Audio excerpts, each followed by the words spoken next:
Today, a judge denied bail to the man Greeley police say killed a 22-year-old as she worked at a closing shift for her family's smoothie store. Investigators say the man waited until other customers left before he attacked Angie Vega last Friday night. 9 News reporter Cole Sullivan was in that courtroom today. Cole, seems like the defense lawyers may be preparing for a mental health-related defense. Yeah, they asked for more time to evaluate his mental competency. When the judge asked Marcos Vallejos if he understood the court's proceedings today, he sharply shook his head no. His lawyers said they'd explain it to him later, and they hinted at some of those concerns over his mental state. Angie Vega's family and friends packed the small Weld County courtroom. Some were in tears. Others stared the suspect down. This was a formal advisement of the charges against Vallejos. The judge says he can't have bail because he's accused of a capital offense. His public defender asked for extra time before the next hearing in order to evaluate him. And we'd like about 3 months. We think we need at least that much time to investigate the severity and nature of the mental illness issues at play. Angie Vega's mother cried when the judge read her daughter's name. Police say Vallejos attacked her with a hatchet as she closed the smoothie store Friday evening. They say he then dragged her body to her car and drove away. Police found the car hours later. Vega's body was inside and Vallejos was nearby. They say he said something like, "I'm your guy," when they went to arrest him. The judge agreed to hold the next hearing on November 10th. Vega's family seemed to think that was too long to wait, but all the lawyers agreed to meet back then. Appreciate you keeping track of this for us. Cole Sullivan, thank you. Of course. Time is running out this evening as negotiations between Denver Public Schools and its teachers union stretch late into the night. The contract between the two expires at midnight, with both sides at odds over issues like teacher pay and class size. 9 News reporter Mark Zallinger has been following the negotiations today and also how they may impact our students. Mark, what can you tell us? Yeah, Alex, back in 2019 when the last contract was signed, the negotiations ended with a teacher strike. After a long day of negotiating, it seems like this time around both sides are more optimistic they'll be able to get a deal done soon. There are some key issues that the two sides are still at odds at, even now late into the evening. Things like teacher pay, benefits, and class sizes for students across the district.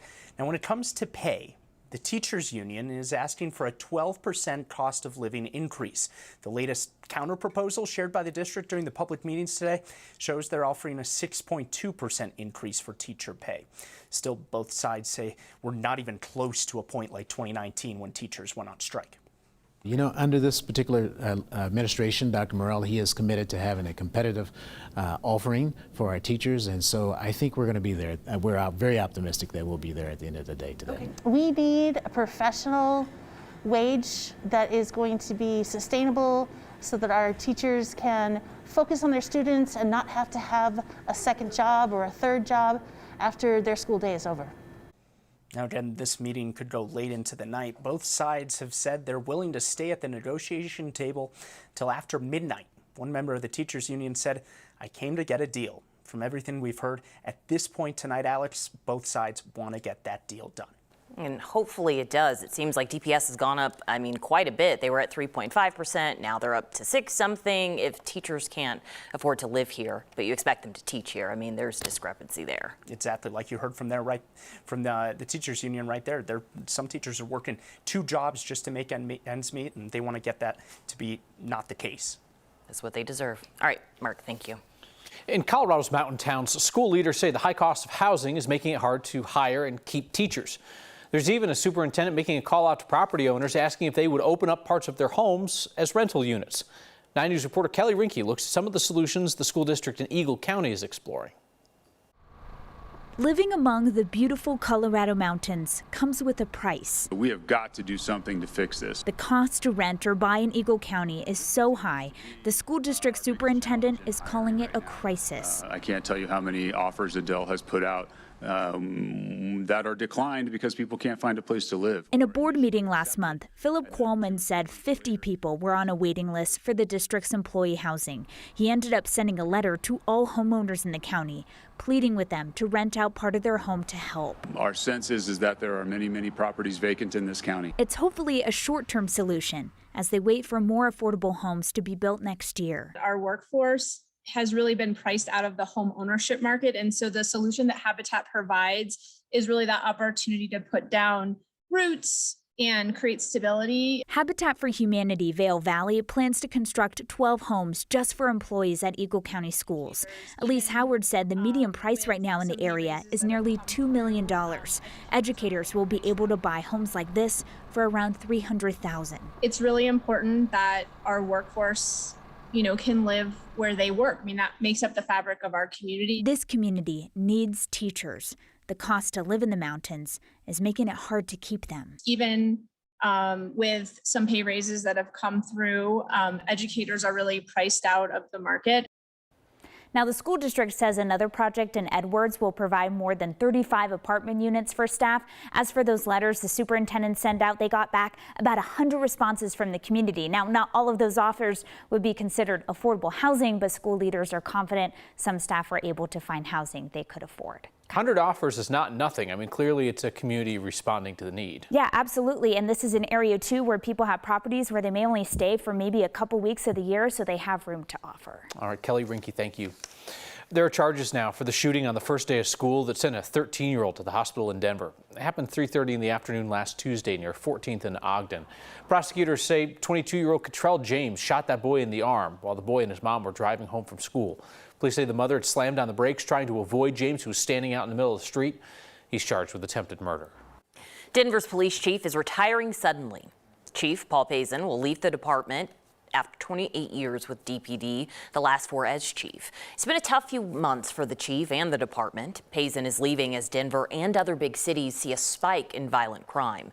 A jury awarded $14 million to 12 protesters injured in the 2020 protests, saying DPD didn't properly train its officers or respond appropriately to those protests. Last month, Denver officers opened fire on a crowded street in Lodo, shooting 6 bystanders. Chief Pazin will retire in October, but he's turning over command of the department next week. Denver Mayor Michael Hancock picked Division Chief of Patrol Ron Thomas to be the next chief. Thomas has been with the department since 1989. The city council needs to confirm him. Worth noting, Hancock leaves office next July. The new mayor can keep the chief or he can hire someone else. City of Longmont's investigating whether an intersection is safe. A driver hit and killed an 84-year-old man who's crossing there recently. Happened just after 9 yesterday morning at 3rd Avenue and Pratt Street. Family members say it was Anthony Umil who was killed. Longmont police say a 31-year-old driver hit the man while he was inside a designated but unmarked crosswalk. Neighbors tell us they have spent years asking the city to do something about safety at that intersection. What I'd really like to see is, the city take action that doesn't require a fatality, something to not wait for someone to get killed in an intersection before they fix the problem. Longmont's director of engineering said they did a pedestrian study for 3rd and Pratt in 2017. City said at the time it did not meet their criteria for crosswalk changes. The city says it now plans to add safety improvements there next year. Starting tomorrow, Colorado hospitals must take certain steps to make bills more affordable for some Coloradans. A new state law requires hospitals to screen low-income patients for discounts or public health insurance programs. Hospitals will also be limited on how much they can charge a patient on their monthly bills. Eligible Coloradans must have household incomes at or below $69,000 a year for families of 4. If a patient is uninsured, hospitals should automatically screen them for financial support. If they do have insurance, patients have to ask for a screening. The Colorado Olympian was in need of a kidney for her father. She found a living donor and another gold medalist. We'll hear from them next.